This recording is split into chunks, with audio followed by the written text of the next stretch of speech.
El capitán Elías, un hombre que alguna vez surcó los mares con la audacia de un león y la precisión de un halcón, ahora se encontraba a la deriva en un océano de desesperación. Su carrera como marino mercante, brillante y llena de éxitos, se había desvanecido como la espuma en la orilla, dejándolo en la bancarrota, ahogado en deudas que parecían no tener fin. Pero no era su fortuna personal lo que le arrancaba el sueño.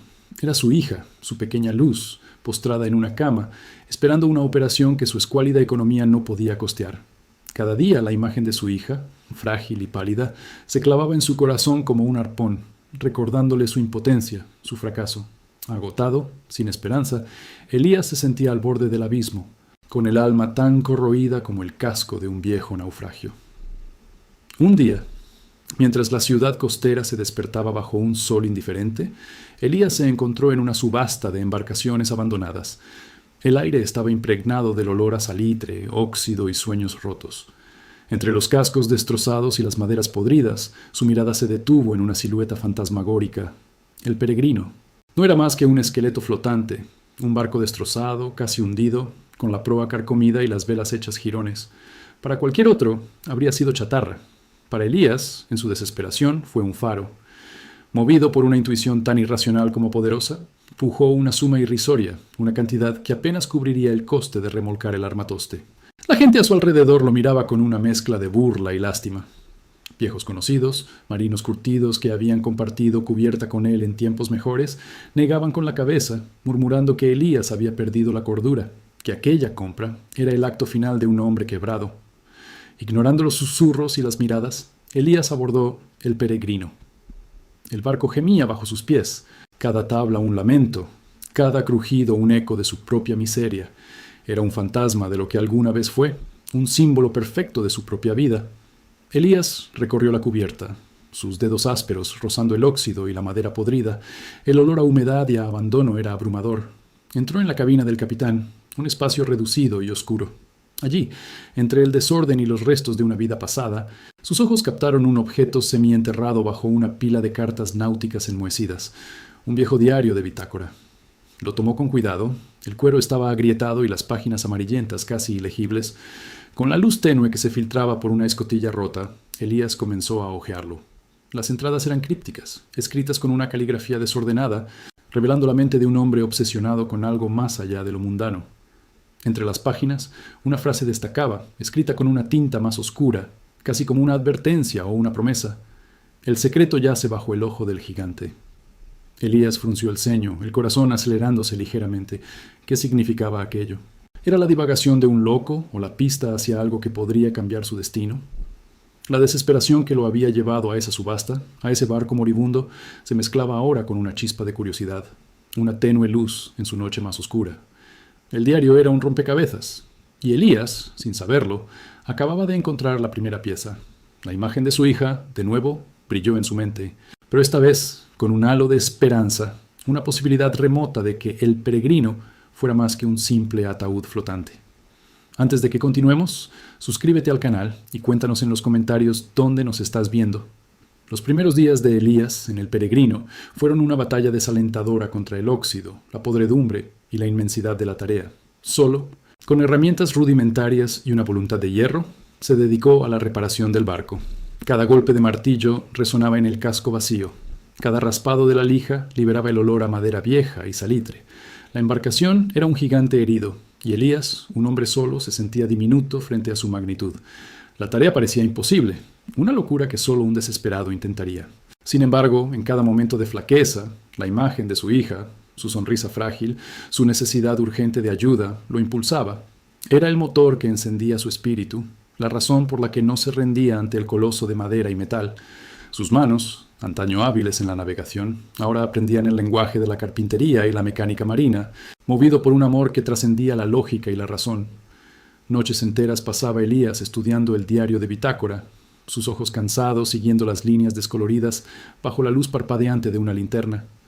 Las crípticas anotaciones del capitán Valerius eran un enigma, pero Elías sentía que la clave de su futuro y el de su hija residía en ellas.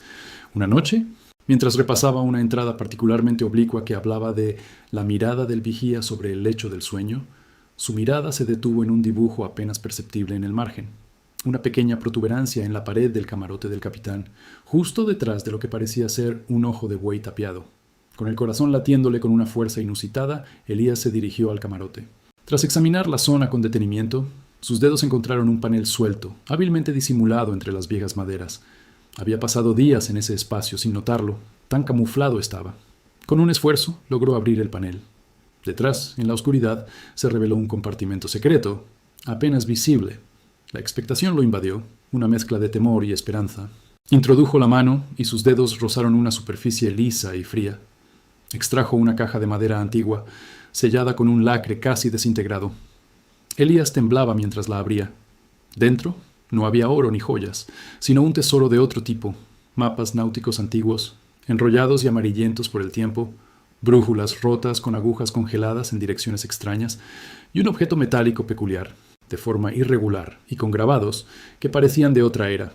Uno de los mapas destacaba de los demás. Era un pergamino grueso, con una ruta marcada con una línea de tinta roja descolorida que conducía a una isla remota y desconocida, perdida en la inmensidad de un océano inexplorado. Los símbolos en el mapa no eran los habituales, y el objeto metálico, que parecía una llave o un talismán, no se parecía a nada que Elías hubiera visto antes. Dedicó horas a intentar descifrar los jeroglíficos que adornaban el objeto y las leyendas del mapa. Poco a poco, la historia del anterior capitán, Valerius, comenzó a revelarse. Era un explorador obsesivo, un hombre consumido por la búsqueda de algo más allá de la comprensión común. Sus anotaciones hablaban de una fuente de vida y de un poder ancestral. Elías se dio cuenta de que Valerius no era un simple marino, sino un buscador de lo extraordinario. Las brújulas rotas no eran defectos, sino quizás instrumentos alterados o codificados. El objeto metálico peculiar, al que Elías comenzó a llamar el ojo, parecía ser la clave de todo. Una noche, mientras la luna llena se colaba por la escotilla rota e iluminaba el camarote, Elías sostuvo el objeto metálico. Bajo la luz argéntea, el ojo emitió un leve zumbido, casi imperceptible, y los grabados en su superficie parecieron cobrar vida, brillando con una luz tenue y azulada. No era un simple artefacto, era un dispositivo, un guía.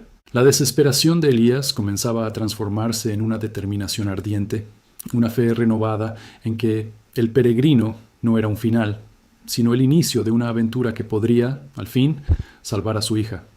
Inmerso en la lectura del diario, Elías dedicó noches enteras a desentrañar los secretos del capitán Valerius.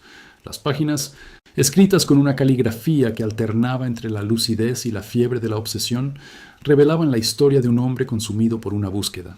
Valerius no era un simple explorador.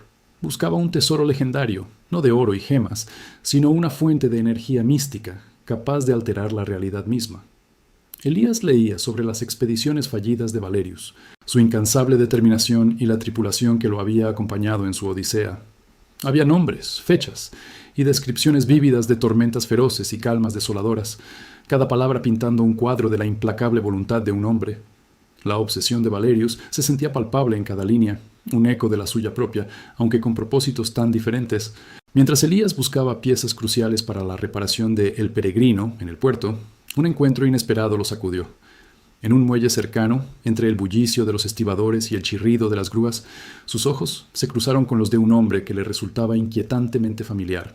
Era Marco, un antiguo socio, un rostro del pasado que Elías había preferido olvidar.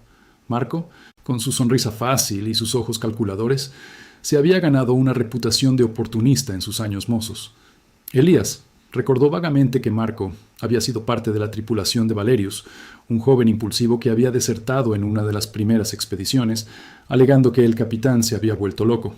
Elías lo había creído entonces, pero ahora, con el diario en sus manos, la historia adquiría un nuevo matiz. Marco, al ver a Elías, se acercó con una actitud displicente, una máscara de cordialidad que no engañaba al experimentado marino. Su mirada se deslizó por el destartalado peregrino, y Elías notó un brillo inusual en sus ojos. «Vaya, vaya, capitán Elías, ¿así que has vuelto a los viejos tiempos?», dijo Marco, su voz teñida de una falsa camaradería. «Y con este cacharro. ¿Qué te ha dado por él, si se puede saber?». Elías sintió un escalofrío. Marco se mostraba extrañamente interesado en el progreso de Elías con el barco. Sus preguntas eran demasiado específicas, demasiado insistentes para ser mera curiosidad. Elías, cauteloso, respondió con evasivas, sintiendo cómo la tensión crecía entre ellos, una cuerda invisible que se tensaba con cada palabra. Los recuerdos de Elías se entrelazaron con las revelaciones del diario. Flashbacks fragmentados surgieron en su mente. Marco, joven y ambicioso, deslumbrado por la promesa de riquezas, pero también cobarde ante el peligro y la verdadera obsesión de Valerius. El diario de Valerius, leído ahora con esta nueva perspectiva, insinuaba una traición. No una traición de sangre, sino de avaricia. Marco había desertado, sí, pero no sin antes intentar robar mapas y artefactos que creía que lo llevarían al tesoro. Había pensado que Valerius había perecido en la expedición, que el tesoro se había perdido para siempre, o que él mismo lo encontraría primero. La codicia de Marco no tenía límites, y eso lo convertía en un depredador peligroso. Marco intentó sonsacar más información a Elías, sus preguntas volviéndose cada vez más directas sobre el origen del barco y cualquier hallazgo que pudiera haber hecho. Dicen que los viejos barcos guardan secretos, ¿no, Elías? ¿Quizás este viejo armatoste te ha regalado algo más que óxido y dolor de cabeza?, inquirió Marco con una sonrisa que no llegaba a sus ojos. Elías se mantuvo inexpresivo, su voz tranquila, pero su mente trabajaba a toda máquina. No era el momento de revelar nada. La tensión entre ellos era palpable, un duelo silencioso de miradas y palabras no dichas. Marco no reconocía el potencial de Elías, ni tampoco la profundidad de su desesperación. Solo veía una oportunidad. Elías, por su parte, sentía el peso de una amenaza, un peligro que apenas comenzaba a manifestarse. Una noche, mientras Elías repasaba el diario de Valerius, una pequeña fotografía desgastada se deslizó entre las páginas. Era una imagen borrosa por el tiempo, pero inconfundible. En ella, Valerius, con su mirada intensa, posaba con su tripulación. Y entre ellos, más joven, con una sonrisa amplia y despreocupada, estaba Marco. La fotografía era una prueba irrefutable, un eco visual de la traición que el diario solo insinuaba. Marco no era solo un antiguo socio, era un eslabón directo con el misterio de El Peregrino, y ahora un potencial obstáculo mortal en la búsqueda de Elías. Las reparaciones finales de El Peregrino fueron una odisea de ingenio y esfuerzo. Elías, con la ayuda de su viejo mecánico de confianza, un hombre de manos curtidas y pocas palabras que creía ciegamente en la tenacidad de Elías, logró lo impensable. El casco, remendado con parches de acero y una inyección de fibra de vidrio, recuperó su integridad. El motor, que antes tosía y gimoteaba como un anciano moribundo, ahora rugía con una nueva vida, aunque con el eco de sus años. Elías no le reveló al mecánico la verdadera naturaleza de su búsqueda. Solo le habló de un proyecto de restauración personal, una excusa que, aunque vaga, el viejo aceptó sin cuestionar, respetando el silencio de su amigo. La motivación de Elías, más allá de la mecánica y el óxido, era la imagen de su hija, su sonrisa frágil, su necesidad apremiante. Esa imagen era el combustible que encendía su determinación, la fuerza que lo empujaba a seguir adelante cuando el cansancio amenazaba con derrumbarlo. Con El Peregrino, finalmente listo para zarpar, Elías sintió una mezcla de alivio y una ansiedad punzante. Las cartas náuticas, marcadas con la ruta misteriosa del capitán Valerius, se desplegaban sobre la mesa del camarote, iluminadas por una lámpara de queroseno. Elías trazó la ruta con el dedo, sintiendo el pulso de la aventura bajo la yema. El día de la partida amaneció con un cielo plomizo, un presagio de lo que se avecinaba. Zarpó de la costa en silencio, sin despedidas, solo el murmullo del motor y el batir de las olas contra el casco. El viaje comenzó y el mar, siempre impredecible, no tardó en mostrar su carácter. Las condiciones eran adversas, el viento aullaba como un espíritu errante y las olas golpeaban con furia, poniendo a prueba cada remiendo del viejo barco. Elías, un lobo de mar en su esencia, capeaba el temporal con una pericia que solo los años de experiencia pueden otorgar. Pero la tensión se acumulaba en sus músculos y en su alma. Los primeros días en mar abierto fueron una sucesión de obstáculos. Tormentas repentinas, tan feroces que amenazaban con desgarrar las velas y arrancar el mástil, asaltaron El Peregrino. Los fallos mecánicos menores, aunque constantes, eran un recordatorio de la edad del barco y de la precariedad de su situación. Una bomba de achique se atascaba, un cable se aflojaba, la brújula se descalibraba momentáneamente. Cada incidente exigía una respuesta rápida y precisa de Elías, quien trabajaba sin descanso, reparando, ajustando, batallando contra el mar y contra el tiempo. La soledad era abrumadora, una carga pesada que se sumaba al peso de la responsabilidad. En las noches, bajo un cielo estrellado que parecía burlarse de su insignificancia, Elías luchaba contra el miedo, contra la duda que susurraba en su oído. ¿Y si todo esto es en vano? ¿Y si no encuentras nada? ¿Y si tu hija...? Pero la imagen de su hija, su razón de ser, siempre regresaba para ahuyentar las sombras. Fue en la tercera noche de navegación, mientras el cielo se abría y la luna proyectaba un camino plateado sobre el agua, cuando Elías notó algo inusual. Una luz distante, parpadeante, apareció en el horizonte, a popa. Al principio, la descartó como otro barco pesquero, pero la luz persistía, manteniendo una distancia sospechosamente constante. Sacó sus binoculares y ajustó el enfoque.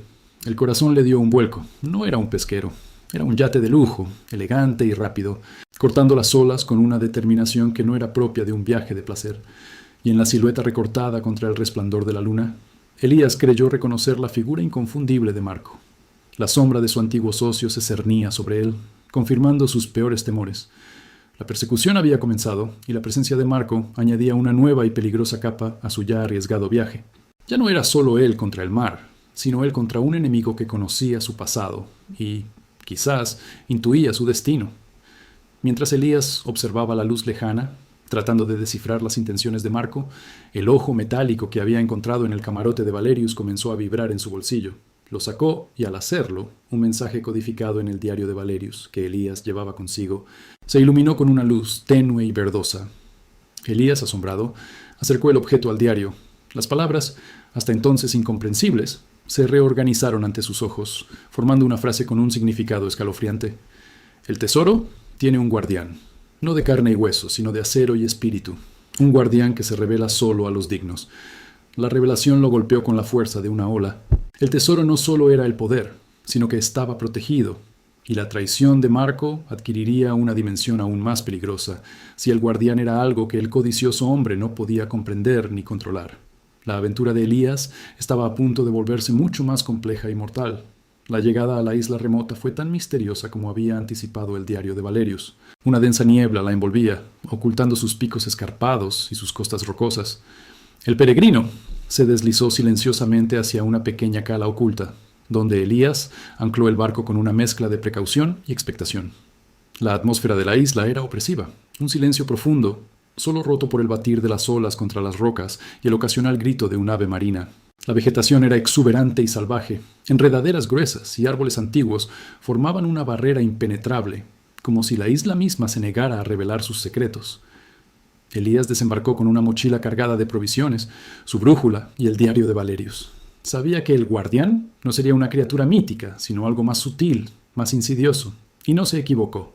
A medida que se adentraba en la maleza, cada paso revelaba una serie de trampas ingeniosas y desafíos mentales legados por Valerius para probar la valía de quien buscara el tesoro.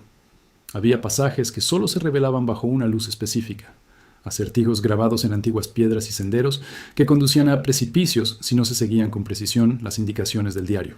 Valerius no solo protegía un tesoro, sino que evaluaba la moralidad y la determinación de los aspirantes.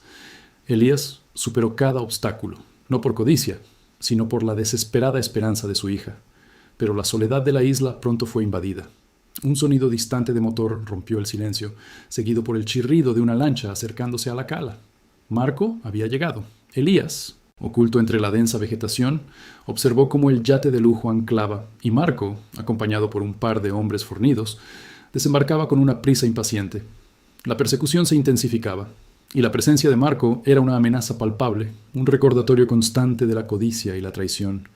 Marco no se detuvo ante los desafíos de Valerius. En lugar de descifrarlos, sus hombres usaban machetes y dinamita para abrirse paso, destruyendo todo a su paso. Su brutalidad contrastaba con la paciencia y el respeto que Elías mostraba por los legados del antiguo capitán. En las noches, bajo la luz de su linterna, Elías descifró las últimas entradas del diario de Valerius. Las palabras, escritas con una caligrafía temblorosa, revelaron una verdad asombrosa. Valerius no había muerto en la isla, como Marco había creído. Se había quedado, exiliado voluntariamente, para proteger el tesoro. El tesoro, según Valerius, no era oro ni joyas, sino una fuente de energía mística, un cristal pulsante con el poder de curar o destruir, dependiendo de las manos que lo poseyeran. Valerius había comprendido la magnitud de lo que había encontrado y la responsabilidad que conllevaba. Su misión final era asegurar que cayese en manos dignas o que permaneciera oculto para siempre. La revelación llenó a Elías de un nuevo propósito, más allá de la cura de su hija. Ahora también era un protector. Mientras Elías avanzaba, siguiendo las últimas indicaciones del diario, se encontró con una escena macabra. En medio de un claro, bajo un árbol centenario, yacía una figura petrificada, cubierta de musgo y líquenes. Era humana, o lo que quedaba de ella. convertida en piedra como una estatua antigua. En su mano extendida, la figura sostenía una brújula idéntica a la que Elías llevaba consigo, y apuntaba con precisión hacia una cueva oculta detrás de una cascada. Elías se acercó con cautela, sintiendo un escalofrío que no era solo por el frío de la niebla. Era Valerius, o al menos lo que quedaba de él, transformado por la propia energía que había intentado proteger. Su sacrificio era un testimonio silencioso del poder del cristal. La brújula, ahora en la mano de una figura petrificada, era su última guía, su advertencia final. Elías se dio cuenta de que no solo estaba buscando un tesoro, sino que estaba siguiendo los pasos de un hombre que había pagado el precio más alto por su descubrimiento. La cueva aguardaba, y con ella el destino de su hija y, quizás, el de la humanidad. Elías sintió el peso de la historia sobre sus hombros. El legado de Valerius ahora era suyo. Elías entró en la cueva, guiado por la brújula que ahora parecía cobrar vida en sus manos.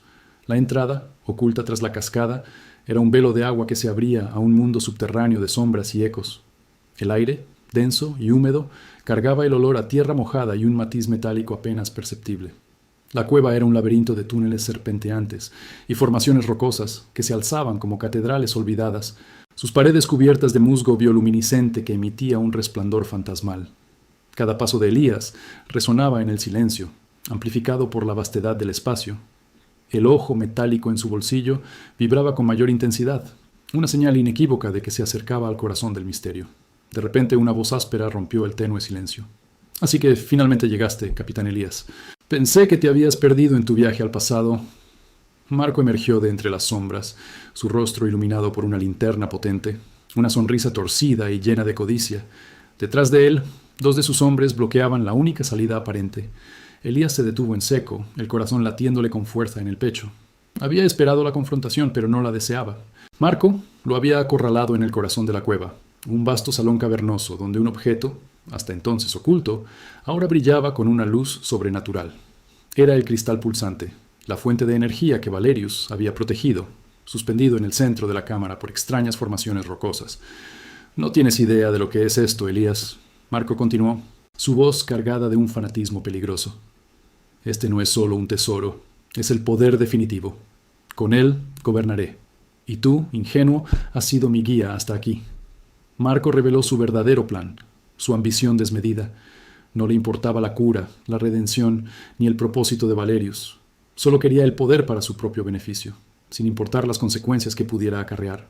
Elías miró el cristal, que latía con una luz intermitente, y comprendió la magnitud de la amenaza. No era un tesoro para ser robado, sino un poder que debía ser manejado con extrema precaución, o que podría desatar una catástrofe. «Este poder es demasiado grande para un hombre, Marco», Elías respondió, su voz firme a pesar del miedo. Valerius lo sabía, por eso lo protegió. «Valerius era un tonto», exclamó Marco, riendo con desprecio. «Un idealista que no entendió que el poder está hecho para ser tomado, y yo lo tomaré». La cueva se llenó de tensión, una lucha inminente entre 2 hombres con visiones opuestas del mismo objeto. Marco, impulsado por la codicia, intentó avanzar hacia el cristal, pero Elías se interpuso. La pelea que siguió fue brutal, no solo física, sino una colisión de ideologías. La codicia desenfrenada de Marco contra la desesperada necesidad de redención de Elías. Los hombres de Marco se unieron a la refriega, pero Elías, con años de experiencia en el mar y en batallas personales, luchó con la ferocidad de un padre que defiende a su cría. Esquivó golpes, usó el entorno rocoso a su favor, y cada movimiento estaba imbuido de la imagen de su hija. Marco, en su desesperación por alcanzar el cristal, lo empujó con fuerza, haciendo que el cristal se tambaleara en su soporte. La cueva gimió, y pequeñas rocas comenzaron a desprenderse del techo. «¡Estás desestabilizando la cueva, Marco!», gritó Elías, viendo cómo el brillo del cristal se volvía errático, más intenso. Marco no escuchó, obsesionado con su objetivo. Intentó tomar el cristal con sus propias manos, pero al tocarlo, el objeto emitió una luz cegadora y un zumbido ensordecedor. Las rocas cayeron con mayor fuerza, el suelo tembló bajo sus pies. En ese momento crítico, Elías se dio cuenta de la única forma de evitar que Marco destruyera todo, a sí mismo y a la cueva con él. No era una lucha por el tesoro, sino por el bien mayor, por la preservación de ese poder inestable. Con un último empujón, arrojó a Marco lejos del cristal, justo cuando una enorme roca se desprendía del techo. Elías se lanzó hacia el cristal, no para tomarlo, sino para intentar estabilizarlo. La cueva comenzó a colapsar a su alrededor. El cristal brilló con una luz cegadora que lo envolvió todo. Elías se vio forzado a tomar una decisión imposible, un sacrificio. El legado de Valerius, la vida de su hija, el destino de ese poder, todo dependía de él. La cueva se derrumbó con un estruendo ensordecedor que resonó por toda la isla, un testimonio final de la colisión entre la codicia y el sacrificio. Elías sintió el impacto de las rocas cayendo a su alrededor, el aire llenándose de polvo y el grito de Marco perdiéndose en el caos. No pudo saber si Marco quedó atrapado bajo los escombros o si la explosión de energía lo consumió por completo. Su destino se disolvió en el cataclismo. Elías, gravemente herido, con la ropa rasgada y el cuerpo magullado, logró escapar por un estrecho pasaje que se abrió milagrosamente entre las rocas que caían. En su mano, apretada con desesperación, llevaba una pequeña porción del cristal, ahora estabilizado y con una luz tenue, pero aún pulsante. Era un fragmento, una astilla de lo que había sido un poder abrumador, ahora domesticado por la urgencia de su escape y la necesidad de supervivencia. Su regreso a casa fue una odisea de determinación. El peregrino, maltrecho y casi hundido, apenas se mantenía a flote. Cada ola parecía amenazar con engullirlo, pero Elías, con una fuerza de voluntad inquebrantable, lo mantuvo en rumbo. Al llegar al puerto, la gente lo miraba con asombro, ya no con la lástima que antes teñía sus miradas, sino con una mezcla de respeto y curiosidad. Había regresado de un lugar donde la mayoría se habría rendido, cargando consigo no solo las cicatrices de la batalla, sino también el eco de una historia increíble. En la tranquilidad de su hogar, con su hija a su lado, Elías desempacó el fragmento de cristal. Su brillo, aunque tenue, infundía una extraña calidez en la habitación. Con manos temblorosas, lo aplicó suavemente sobre la piel de su hija. La pequeña porción del cristal, despojada de su furia destructiva, conservaba sus propiedades curativas. Día tras día, Elías observaba cómo la energía del fragmento trabajaba su magia. Las toses disminuyeron, el color volvió a sus mejillas y, poco a poco, la enfermedad que la había consumido comenzó a retroceder. La operación, antes una necesidad urgente, se volvió innecesaria. El cristal había obrado un milagro silencioso, un testimonio de que el poder, cuando se usa con amor y propósito, puede sanar. El peregrino, una vez un esqueleto de óxido y madera, fue reparado con el tiempo, no solo con las habilidades de Elías, sino con la ayuda del mecánico de confianza y otros marineros que, inspirados por su regreso, ofrecieron su ayuda. El barco se convirtió en algo más que una embarcación. Fue un símbolo de esperanza y perseverancia, un recordatorio flotante de que incluso lo más roto puede ser restaurado. Elías, por su parte, se convirtió en un guardián silencioso del secreto. Nunca habló abiertamente del cristal ni de la cueva, pero su mirada, a menudo perdida en el horizonte, revelaba la profundidad de lo que había vivido. Con el tiempo, Elías comprendió que el verdadero tesoro no era el poder inmenso del cristal, sino el amor incondicional por su hija que lo había impulsado, la redención de su propio pasado y la sabiduría de Valerius. La historia de El Peregrino, la de un capitán desesperado que compró un barco en ruinas y encontró algo más que un tesoro, se convirtió en una leyenda susurrada en los muelles. Un recordatorio de que la verdadera riqueza reside en el propósito, el sacrificio y la capacidad de encontrar luz incluso en las sombras más profundas. Un nuevo amanecer, más brillante que cualquier otro, teñía el cielo de oro y rosa. Elías estaba en la cubierta de El Peregrino, ahora restaurado a su antigua gloria, observando el vasto océano. A su lado, su hija, recuperada por completo, sonreía mientras el viento jugaba con su cabello. En sus ojos ya no había desesperación, sino un nuevo propósito, la promesa de un futuro donde el amor sería su brújula y la esperanza su ancla. El mar, antes un recordatorio de sus fracasos, ahora era un lienzo de infinitas posibilidades.